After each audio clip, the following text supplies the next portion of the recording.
మిథున ఆనంద్ విషయంలో దేవాతో చిలక్క చెప్పినట్టు చెప్పింది. నా దగ్గర ఒక ప్లాన్ ఉంది, మీ అన్నయ్యని మార్చుకునే అవకాశం ఉంటుంది, ప్రమోదిని యొక్క బాధ తీర్చొచ్చు అనేది చెప్తూ ఉంటే, హే నువ్వేం నాకు చెప్పేది, నేను మార్చుకోలేనా మా అన్నయ్యని అని చెప్పని తీసుకుని వెళ్ళి మందు తాగిచ్చి ఇంటికి తీసుకుని వస్తాడు. ఆ ఆనంద్ ఏం చెప్తాడంటే, నాకు కాళ్ళు నొప్పులు, డస్ట్ ఎలర్జీ, నా వల్ల కాదు అని చెప్తాడు. ముగ్గురు తాగొచ్చిన తర్వాత వాళ్ళ నాన్న చేతిలో దెబ్బలు తిని తిట్లు తిని ఇంట్లోకి వెళ్తారు.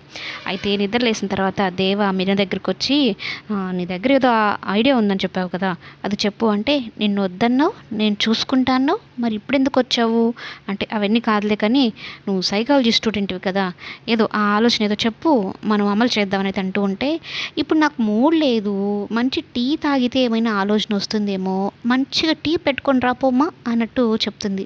ఏంటే నన్ను టీ పెట్టుకొని రమ్మంటున్నావా, ఆలోచన వద్దా నీకు, మరి ఐడియా కావాలి అంటే టీ పడాల్సిందే, వెళ్ళమ్మా వెళ్ళు అని చెప్పని దేవాని టీ పెట్టుకొని తీసుకురమ్మని చెప్పని పంపిస్తుంది అనమాట.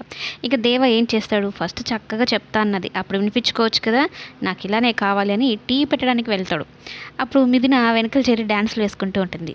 దారిలోకి వచ్చావులే, ఇంక నుంచి ఉంటుంది చూడు నీకు అన్నట్టు మిథున డ్యాన్స్ల మీద డ్యాన్స్లు వేసుకుంటూ ఉంటే, దేవ మిథున కోసం ఫస్ట్ టైం టీ పెట్టి తీసుకుని వచ్చి ఇద్దరు చక్కగా కూర్చొని ఆనంద్ గురించి అయితే ఆలోచిస్తూ ఒక ప్లాన్ అయితే వేయబోతున్నారు.